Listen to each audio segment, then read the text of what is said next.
Hello, welcome to the Witness History podcast from the BBC World Service with me, Josephine McDermott. I'm taking you back to the moment in World War II when Imperial Japan officially surrendered in China, bringing an end to 8 years of war there. 103-year-old John Stanfield represented the British Army in the surrender ceremony. It's 1945. Thousands of people are packed into a courtyard in the Forbidden City, the Imperial Palace complex in the heart of Beijing, then known as Peking. There's a line of Japanese generals standing in front of a building with a deep crimson pagoda roof, the Hall of Supreme Harmony. Before them is a table with surrender documents bound in yellow silk for the generals and representatives of the Allies. Putting pen to paper will bring an end to Japanese occupation. John Stanfield, a 24-year-old major, has arrived for the ceremony. But what he doesn't know is that he will have a history-making role. When did you know that you were going to be signing on behalf of the British? Oh, about half an hour before. Were you surprised? Well, I knew that there's nobody else. Somebody had to do it. How did that somebody come to be John?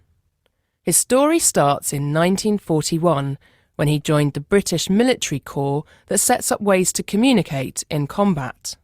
I was called up in my age group when I was 20 and was finally commissioned into the Royal Signals. Then we went to India. Our unit was linked to the GHQ in Delhi, General Headquarters. I saw the right man and found myself appointed to China in the SOE, Special Operations Executive. I was posted to China as second in command of China Signals. In 1936, Japan had become allies of Nazi Germany. A year later, it went to war with China, capturing Shanghai, Nanjing, and Beijing.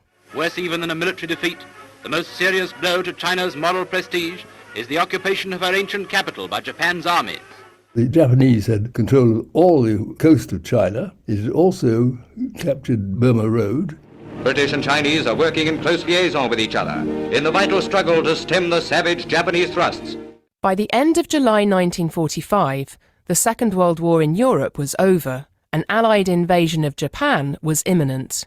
Together with the United Kingdom and China, the United States called for the unconditional surrender of the Japanese armed forces in the Potsdam Declaration.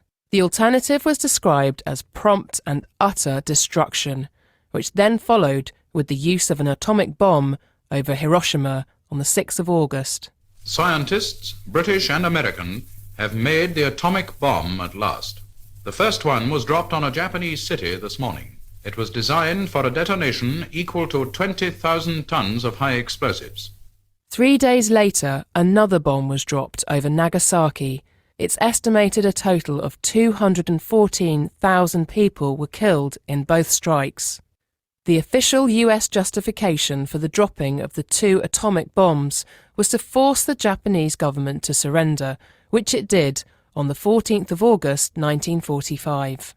We were having a feast in our compound, and all the bigwigs were there, generals with General Ho, and a lot of noise going on outside. So General Ho said to the little boy, "Go outside, find out what's the trouble." And he came back with a sheaf of these little pages which said the Japanese had surrendered. The bombs dropped and everything stopped. But it stopped all fighting. Oh, everybody was very surprised. We were out of job.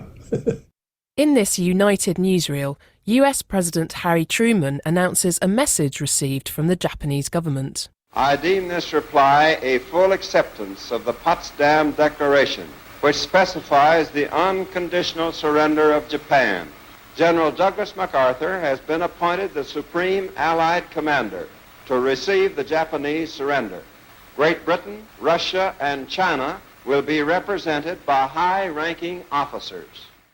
The first and most significant surrender ceremony took place on the 2nd of September in Tokyo Bay on board the USS Missouri. History is in the making at Yokosuka Naval Base as General MacArthur arrives to board a waiting destroyer, one of 3 which took surrender parties to the battleship in the harbor. A few minutes later, a dark grey motorboat brought the Japanese envoys. Foreign Minister Mamoru Shigemitsu, head of the delegation, hobbles on a wooden leg, result of an Allied air attack on Shanghai. Shigemitsu, in top hat, yellow gloves and morning coat, is first to swallow the bitter pill of unconditional surrender. Let us pray that peace be now restored to the world and that God will preserve it always. After this, there were 5 designated surrender regions in the Japanese Empire where the field armies of Japan laid down their weapons. One of them was China, and there were high expectations. They were going to have a really good, proper do. I mean, after all, they'd been under Japanese now for about 7 or 8 years. They were going to have a proper surrender in the Forbidden City. That's the centre of China, always has been for centuries.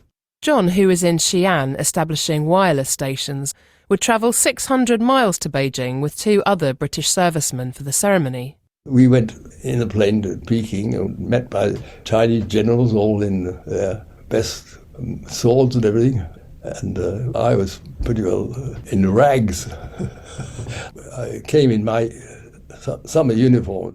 The 10th of October was chosen for the date of surrender in the Forbidden City. It's the biggest royal palace in the world.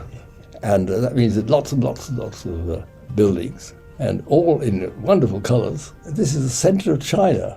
And for hundreds of years, the emperors have always come to record their victories in that area.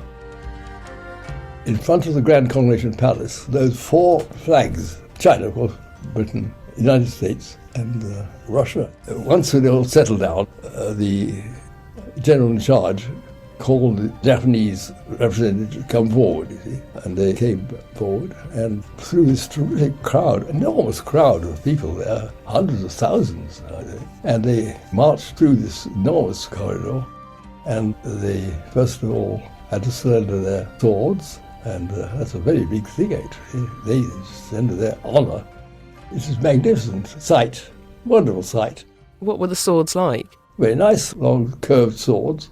Of course, I was offered one. But I wasn't going to carry a sword around with me all the time. They'd be quite valuable now, I suppose. The Chinese war commander, General Sun Lianzhong, received the surrender, and then it was time for the declaration to be signed. John had been serving under a Chinese general of military intelligence, Major General Ho Kan-zong.